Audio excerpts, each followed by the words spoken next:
Bunlar şehitlerimiz Allah rahmet eylesin. Bizi de onların şefaatinden mahrum eylesin. Bu gençlerimiz buraya geldiği zamanlar inan ki öyle seviniyoruz ki bütün bu İslam gençlerimiz daim bile birbirini tutsunlar, birbirini her zaman için desteklesinler. Biz her zaman için bile istiyoruz yani İslam yolunda nereye gidersek bizim için o kârdır yani. Vallahi sizi en mutlu günümüzden yani böyle bir günde ziyaret etmek bizim için bir şereftir yani bunlar için bunlara ne şekil yani buraya geldiğimizden yani böyle severek, gülerek, yüzüne hiç üzülmeyerek Allah rızası için buraya geliyoruz. Hem şehitlerimizdir yani buraya gelmesek nereye gideceğiz?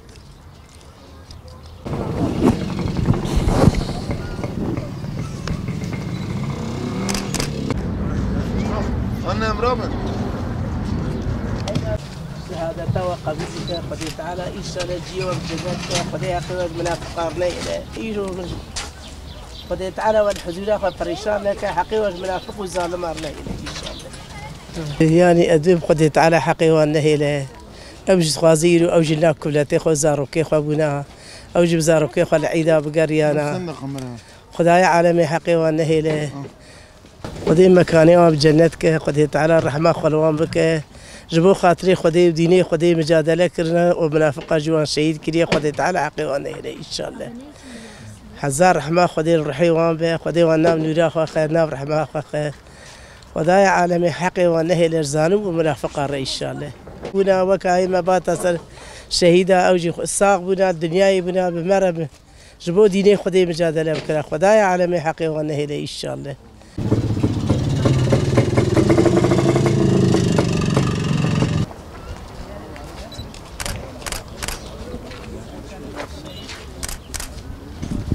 Yani Allah rızası için, İslam'a hizmet için bedel ödemiş ve bu en büyük bedel olan canını feda etmiş kardeşlerimizi ziyarete geldik. Gerçekten dünyadaki elde edilebilecek en büyük makamlardan biridir şehadet. Bunu hayattayken mücadeleleriyle göstermiş ve en sonunda da şehadetle taçlandırmış dava arkadaşlarımızın, Müslüman kardeşlerimizin ziyaretine geldik. Yani zaten hayattayken de ortada kişiliklerini çok güzel bir şekilde yansıttılar. İslam'a çok güzel bir şekilde hizmet ettiler. Topluma ve tüm Müslüman alemine. Şehadetle de bunu gösterdiler. Sadece varlıklarıyla değil, şehit olmalarıyla, şehit olduktan sonra da bunu insanlara ispatladılar en güzel şekilde. Birçok Müslümanı bir arada toplamaları da bunun bir göstergesidir.